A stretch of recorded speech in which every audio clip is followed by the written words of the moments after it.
ഗസയിൽ ഇസ്രായേലിന്റെ കൂട്ടക്കുരുതി തുടരുന്നതിനിടെ മിഡിൽ ഈസ്റ്റിനെയാകെ ഞെട്ടിച്ചാണ് ചൊവ്വാഴ്ച ലെബനാനിൽ ഹിസ്ബുള്ള ആശയവിനിമയത്തിന് ഉപയോഗിക്കുന്ന പേജറുകൾ കൂട്ടത്തോടെ പൊട്ടിത്തെറിച്ചത്. 11 പേർ കൊല്ലപ്പെടുകയും 3000-ലേറെ പേർക്ക് പരിക്കേൽക്കുകയും ചെയ്ത ഈ പൊട്ടിത്തെറി ഒരേ സമയം ഹിസ്ബുള്ളയ്ക്കുണ്ടായ വലിയ സുരക്ഷാ വീഴ്ചയും ഇസ്രായേലിന്റെ പുതിയ ആക്രമണവും ആയാണ് വിലയിരുത്തപ്പെടുന്നത്. ദക്ഷിണ ലെബനനിലും ബെയ്റൂത്തിന്റെ തെക്കൻ പ്രാന്തപ്രദേശത്തുമായി അവർ ഉപയോഗിച്ചിരുന്ന പേജറുകൾ പൊട്ടിത്തെറിച്ചാണ് അപകടമുണ്ടായത്. ഗോൾഡ് അപ്പോളോ എന്ന കമ്പനിയുടെ പേജറുകളാണ് പൊട്ടിത്തെറിച്ചത്. ബേക്ക താഴ്വരയിൽ നിന്നുള്ള 8 വയസ്സുകാരിയും കൊല്ലപ്പെട്ടവരിൽ ഉൾപ്പെടുന്നു. ആക്രമണത്തിന് പിന്നിൽ ഇസ്രായേലാണെന്ന് ആരോപിക്കുന്ന ഹിസ്ബുള്ള കനത്ത തിരിച്ചടിയുണ്ടാവുമെന്നും മുന്നറിയിപ്പ് നൽകിയിട്ടുണ്ട്. ഫലസ്തീൻ ചെറുത്തുനിൽപ്പിനെ പിന്തുണയ്ക്കുന്നത് തുടരുമെന്നും അവർ വ്യക്തമാക്കിയിട്ടുണ്ട്. എല്ലാ അതിർത്തികളിലും ഒരേ സമയമായിരുന്നു പൊട്ടിത്തെറി. ഹിസ്ബുള്ളയുടെ പ്രധാന നേതാക്കൾക്കും ലെബനാനിലെ ഇറാൻ അംബാസഡർ മൊജ്തബ അമാനി അടക്കമുള്ളവർക്കും പരിക്കേറ്റു. അമാനിയുടെ കണ്ണ് നഷ്ടമായെന്നാണ് റിപ്പോർട്ട്. മറ്റൊരു കണ്ണിന് ഗുരുതര പരിക്കേൽക്കുകയും ചെയ്തു. ആദ്യം റിപ്പോർട്ട് ചെയ്തതിനേക്കാൾ പരിക്ക് ഗുരുതരമാണെന്ന് ഇറാന്റെ സൈനിക വിഭാഗമായ ഇസ്ലാമിക് റവല്യൂഷണറി ഗാർഡ് കോർപ്സ് വ്യക്തമാക്കി. അമാനിയെ വിദഗ്ധ ചികിത്സയ്ക്കായി തെഹ്റാനിലേക്ക് കൊണ്ടുപോകുമെന്നാണ് വിവരം. പരിക്കേറ്റവരിൽ 200-ലധികം പേരുടെ നില ഗുരുതരമാണ്. രാജ്യത്തുടനീളമുള്ള 100-ലേറെ ആശുപത്രികളിലാണ് പരിക്കേറ്റവരെ പ്രവേശിപ്പിച്ചിരിക്കുന്നത്.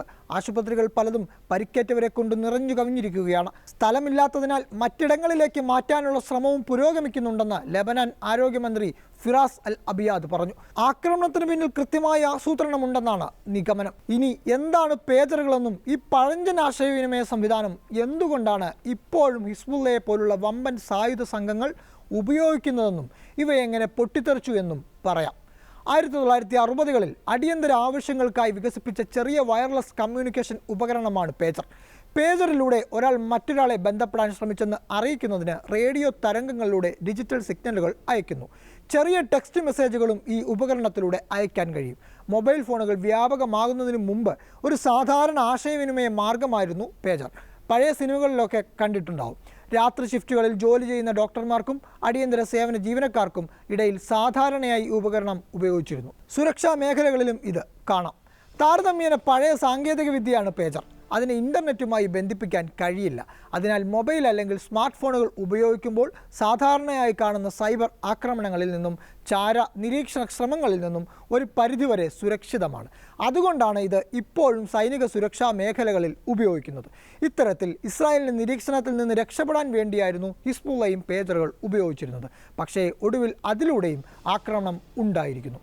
മൊബൈൽ ഫോൺ ഉപയോഗിക്കുന്നതിനെതിരെ നേരത്തെ തന്നെ തങ്ങളുടെ അംഗങ്ങൾക്ക് ഹിസ്ബുള്ള മുന്നറിയിപ്പ് നൽകിയിട്ടുണ്ട്. മൊബൈൽ ഫോൺ ഇസ്രായേലി ചാരന്മാരെക്കാൾ അപകടകാരിയാണെന്നാണ് ഫെബ്രുവരി 13-ന് ഹിസ്ബുള്ള തലവൻ ഹസൻ നസറുള്ള പറഞ്ഞത്.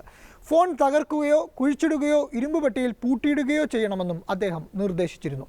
ഇതിന് പകരമായിട്ടാണ് പേജറുകൾ ഉപയോഗിക്കാൻ തുടങ്ങിയത്. ഹിസ്ബുള്ള പോരാളികൾക്ക് പുറമെ ദുരിതാശ്വാസ പ്രവർത്തനങ്ങളിൽ ഉൾപ്പെടുന്ന ഡോക്ടർമാർ വരെ പേജറുകളാണ് ഉപയോഗിക്കുന്നത്. പേജറുകൾ മൊസാദിൻ്റെ തന്നെ തന്ത്രം ഉപയോഗിച്ച് ഇസ്രായേലിൽ നിന്ന് തന്നെ കൈമാറിയതാവാം എന്നാണ് ഹിസ്ബുള്ളയുടെ നിഗമനം. മാസങ്ങൾക്ക് മുമ്പ് തന്നെ ഇതുമായി ബന്ധപ്പെട്ട ആസൂത്രണങ്ങൾ ഇസ്രായേൽ നടത്തിയിരുന്നുവെന്നാണ് സൂചന. 2024 മാർച്ച് മെയ് മാസങ്ങൾക്കിടയിലാണ് ഈ ഏറ്റവും പുതിയ മോഡൽ പേജറുകൾ ലെബനാനിൽ എത്തുന്നത്. ഇവയിൽ സ്ഫോടക വസ്തുക്കൾ നിറച്ചിരുന്നു എന്നാണ് റിപ്പോർട്ടുകൾ.